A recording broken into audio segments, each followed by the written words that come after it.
for them. And the walking campaign is just the first step in doing that, by helping people lose weight, helping them be more active, helping them to, just become more involved in their overall health. And it leads to other positive benefits, such as decreases in stress, decreases in blood pressure, cholesterol, and the disease states that they currently have. I think a lot of people don't understand that when you have foot problems and it limits your mobility, it does affect those other kinds of physical ailments that can crop up in terms of blood pressure and diabetes and cholesterol. It sure does. I think we have our first caller of the day. Great. Good evening. You're on Feet Forward.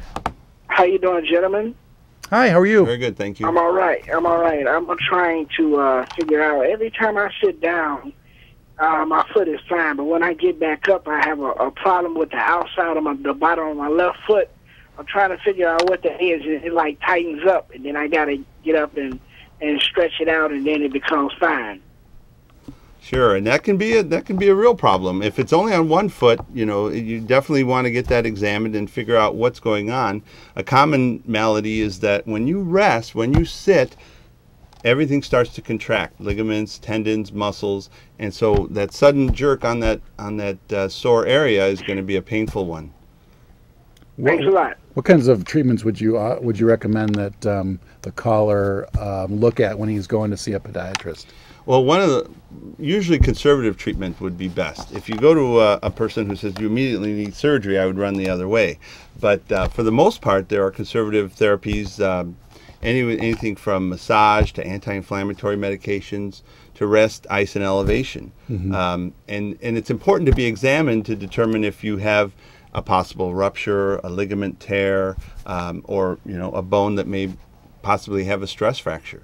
You mentioned ice, and that always raises a good question. I don't know about your household, but the old question of, do we use ice or heat first? And why don't you tackle that, especially with regard to the caller's question? Good question. Sure. Any acute injury should immediately be treated with ice. And a friend of mine told me one time, if you touch a hot burner, you don't want to put heat on that, right? You want to calm the fire, so you want to put something cold on it. Mm-hmm. So you might remember it that way. Mm-hmm. And after several days post-injury, usually the inflammation is subsided, and now you want to increase circulation to the area, so you would use heat. And down the road, you may use even a combination of both, what's called contrast therapy, mm-hmm. A combination of hot and cold to subside the pain plus increase circulation. Cool. So usually cold, then heat. Ice is nice. Ice is nice. So as people tackle a workout program, they're going to be walking on all kinds of surfaces. And in the wintertime, a lot of seniors like to walk in malls, because some malls have some programs specifically for seniors, and that's not really a problem. But as we get outdoors, they're encountering all kinds of surfaces. And so what do you tell people in terms of what to look for in the kinds of surfaces that they approach? Sure. And a lot of that would depend on what their physical state is. I like walking in malls, but you have to realize that concrete and some of the terrazzo floors and tile floors are some of the hardest surfaces that you can walk on. And if you think about it, over the course of several miles of walking, you're literally loading tons of weight into your feet. And so that can lead to early fatigue and injury. Mm-hmm. Treadmills are very popular, and treadmills offer a cushion type of yielding surface that will be less likely to injure you. Mm-hmm. But a lot of people do like to walk outdoors, and I always tell them be careful, because walking trails are very popular. And sometimes they're loose gravel, and you can be susceptible to ankle sprains and slips and falls, mm-hmm. As well as walking in sand. And I always recommend a good shoe to be worn, a shoe that fits, mm-hmm. a shoe that fits their type of foot, not just their budget or their color preference. And I always recommend not walking barefoot or in flip-flops, which don't provide any type of support, to the foot. Is it important that people actually buy tennis shoes or sort of gym shoes when they have a walking program? Do they need a shoe like that? I think it is. I think the better the shoe, the more performance-oriented that shoe is, mm-hmm. the better you're going to enjoy the walking experience, mm-hmm. because now the shoe companies have come out with literally a shoe for every sport. There's shoes mm-hmm. for squash and racquetball and basketball and running track. But finding the shoe that fits well, that offers you the type of support for your particular foot type, whether it be flat foot or high arch or somewhat neutral. Each of those feet, each of those types of foot requires a different type of shoe, and that's why it's important to be fitted properly. When you go in to buy a new pair of shoes, what kind of advice do you give to people about what to look for and how to make sure they're getting a proper shoe that fits them? Generally, the rule of thumb, and I tell patients, just remember this: if you have a high arch foot, it tends to be a stiffer type foot. You'll need a more flexible shoe. And if your foot is flat, it tends to be a looser type foot, so you need something a little more supportive. So I always tend to look for those features in the shoe, check the flexibility of the shoe, look for the features that make it more rigid. And some of the more specialized shoe stores will tell you that they're for people who are more over-pronators or over-supinators or high arch or low arch. And those tend to really serve the patients better, even though it's a slightly higher cost. But I think a shoe is worth its weight in gold if you get a good fit and something you can wear for many months and not be injured. Now, I know that when people begin an exercise program, especially runners, but this can happen with walkers too, shin splints are a real problem.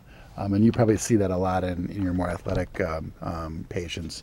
How do you recommend people prevent those, or once they get them to abate sooner than normal? Sure, and the rule of RICE applies. The RICE, rest, ice, compression, and elevation works. Generally, that's caused by an imbalance problem. And a lot of times, long term, these patients will benefit greatly from an orthotic. An orthotic is a custom molded insert made from an impression of your foot that will fit nicely into a tennis shoe or a walking shoe and will support your foot in many ways. And I refer to it as the ABCs: alignment, balance, motion control, and as well as support. So those patients who get orthotics often refer to them as, oh, these great foot cushions or these great arch supports, but they're far more than just an arch support. They're a very dynamic scientific product that's made for the identical fit of their foot. Now, and are these expensive? Do insurance companies typically cover them or not? Yes, typically they will. And for instance, our office will go through a verification process to make sure that their insurance company is covering them.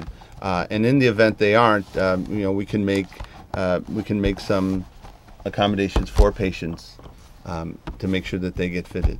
And what about because they're this thing that you slide into your shoe? How stable are they? Can people run and walk on them too? Oh, sure. Oh, yeah. And there are many different types of orthotics. There's soft orthotics, rigid orthotics, and semi-rigid orthotics, depending on what activity level you're looking for.